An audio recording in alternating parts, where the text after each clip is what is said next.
Yo, what's up guys? It's Chris here. Yesterday we had a Veve community update.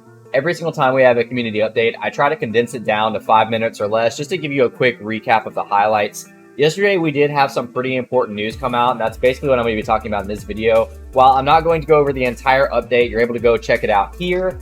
I'm going to go over the most important parts in my opinion, being able to buy gems with crypto, the newest airdrop that they're going to have for those that bid on the silent auction, and of course having some Marvel artists lined up for one-of-one auctions, which I think would be a really cool deal, as well as some other things in between that we already knew was coming, but they did kind of talk about in the update. So without further ado, let's dive into it. As always, if you like this type of content, if it's beneficial to you, subscribe to the channel if you're not already subscribed and you're watching this, and like the video for YouTube algorithms. If you'd like to further support me and you like coffee, you can actually buy my coffee bags down below. I use NFTs that I have the IP rights for. I run discount codes all the time on Twitter and here on YouTube. I really appreciate it. And if you like good coffee, I'm a good coffee roaster, been roasting for 5 years. Without further ado, let's dive right in. So I'll do some of the smaller highlights before I get into the heavy stuff. I thought it was pretty cool that they updated the web app to be better at comic reading. As you can tell from this quick clip of the AMA, I didn't even notice this feature and I haven't personally used it yet.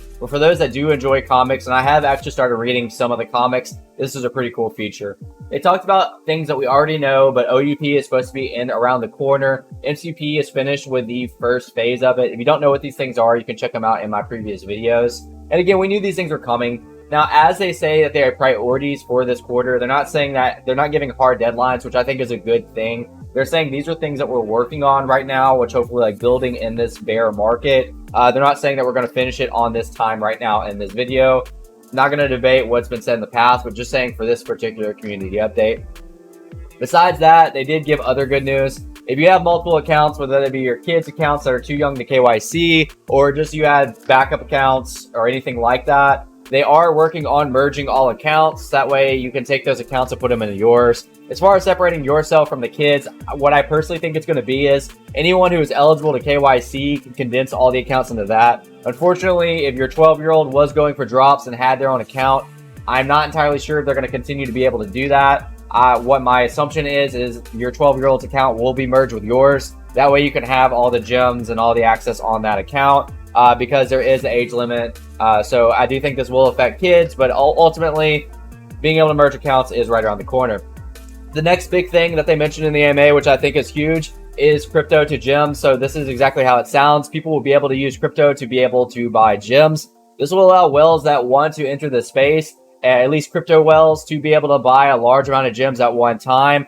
I do believe that there are caps when using fiat. So this is a big step for Veve of getting more money into the system. Because as you know, with the gem system, it's kind of been a liquidation crisis recently. We have more gems going out than we have coming in. That's why you see the market taking a hit. However, with this new system, this gives whales another chance, another avenue to be able to enter the space.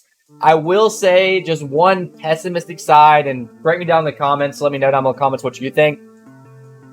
Being in the crypto space and being in the NFT space, they don't want their identity to be found. They don't trust it, platforms, and ultimately probably try to do tax evasion. Whatever reason they have, they don't like the KYC. So I'm not sure the amount of crypto whales that are willing to KYC themselves and attach it to their wallets, to their Web3 wallets.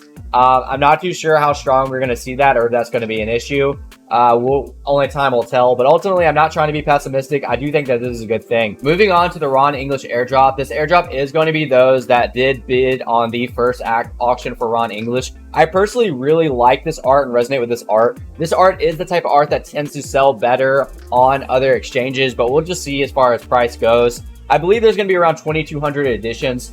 People are speculating right now because David used the word legitimate bids. Personally and strongly, I feel that any bid that was meant to buy it is a legitimate bid. So some people are trying to say that $1 bids were not legitimate. To me, if Veve gave the option for $1 bids, then that is a legitimate bid. What I believe they're talking about here is they're excluding probably that one person or multiple people, if there was multiple people, that bid $40,000 and then didn't go through with the payment, because that was an illegitimate bid because they bid with the intentions to not pay. If you bid with the intentions to pay, whether that be 1 gem, 10 gem, 100 gems, 1,000 gems, to me, that's a legitimate bid. Maybe a slap in the face to the artist if some people want to view it that way. I personally viewed it as a participation in Veve's first one-of-one collection. I didn't view it as mocking the artist. I'm not a fan of mocking artists at all. But with that being said, if somebody bids a penny, if it's allowed, then 1 penny might be a slap in the face of the artist, but it's still a legitimate bid in my opinion. So that's how I feel about that. We will see that unravel over the next few days. While there's a lot more to unpack over this last community update, the last thing that I would personally like to highlight that spoke to me is working with artists, Marvel artists on these one-of-ones, I think is a huge deal. As we saw with Ron English, the top bid being Dr. Profit was $28,000. I do believe with some of these Marvel artists that they'll have insane bids, or at least possibly have insane bids that could make crypto news. Personally, on my channel, I cover huge sales all the time on my Friday recaps.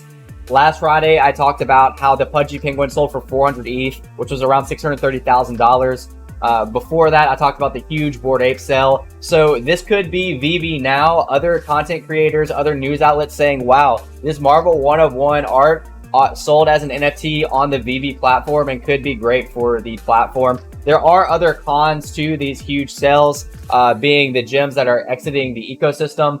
Specifically from whales that might have intended to keep it on secondary. That's a whole nother issue that I don't want to talk about in this video, that I've talked about in other videos, but just saying I am aware of the pros and cons of this. I'm just talking about the excitement as far as a marketing standpoint. Go check out the whole AMA. It's 30 minutes. Definitely get more information than you saw in this video. Again, I try to keep these videos short and sweet for you. I hope this was able to benefit you in any way. I'll see you guys next video. Peace out.